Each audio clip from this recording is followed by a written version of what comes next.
Let me be honest, I might be one of the few who actually enjoys Gohan's works. It's unique when it comes to the cinematography, no matter how unorthodox it is, but that doesn't discount the fact that it looks amazing and has its own original flair in it. Though it could be I've gotten used to that brand of animation because I did finish Gohan's other works, such as K-Project, Handshakers, its sequel Wise, and Scar of Praetor. While everyone was gushing about Sakura Soul, Chunibyo, to Love Root in that season, I was gluing my eyes to K-Project's next episode countdown. Something about the story starting out with a revenge story against our MC and learning just how he comes to find the reality he has been living was just a fabricated lie. Also, this amazing cast of side characters that have their own story to tell. I don't blame the majority seeing it as jarring, as the action sequences are incredibly fast with non-stop camera panning and probably had way more frames per second than necessary. I don't remember when or which anime was it, but I did pause non-stop to check out the in-between frames within a second, and I was really surprised how you can basically use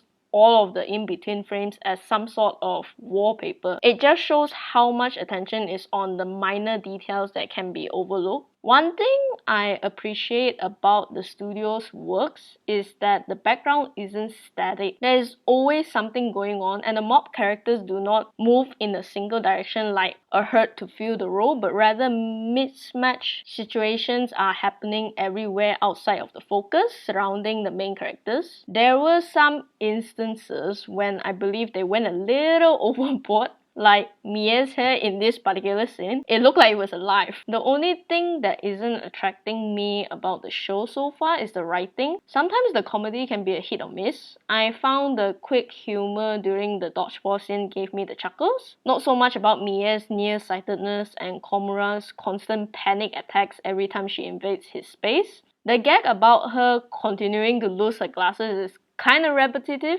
and the premise is somewhat similar to Tonikawa.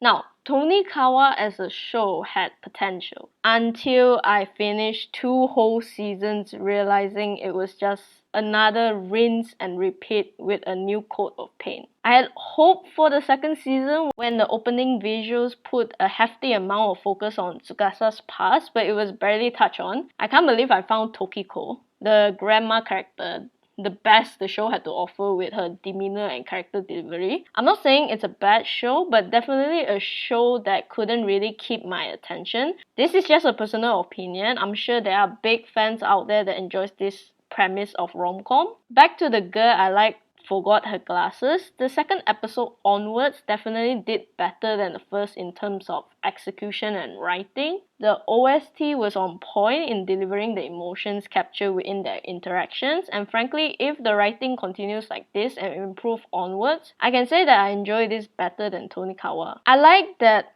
at the very least, for those who have been having an issue towards Mie's forgetfulness to the point of suspension in disbelief, it's confirmed within episode 4 that the story is only depicting the days that she's forgotten them, and in between there are time skips because this gimmick is the only time that these interactions do happen. It's very subtle in the changes in the environment to portray that time is moving fast, but I wish the studio had put a little more visual cues that these incidents aren't happening consecutively. Before I leave, let me just say that the award for Best Wingman goes to Azuma. Although Komura appears rather indecisive in his own feelings towards the help he's getting, the show really tried to fool us into thinking that he was an asshole, taking advantage of the situation. Then we come to find out later that Mie was probably being the demanding one, asking to be guided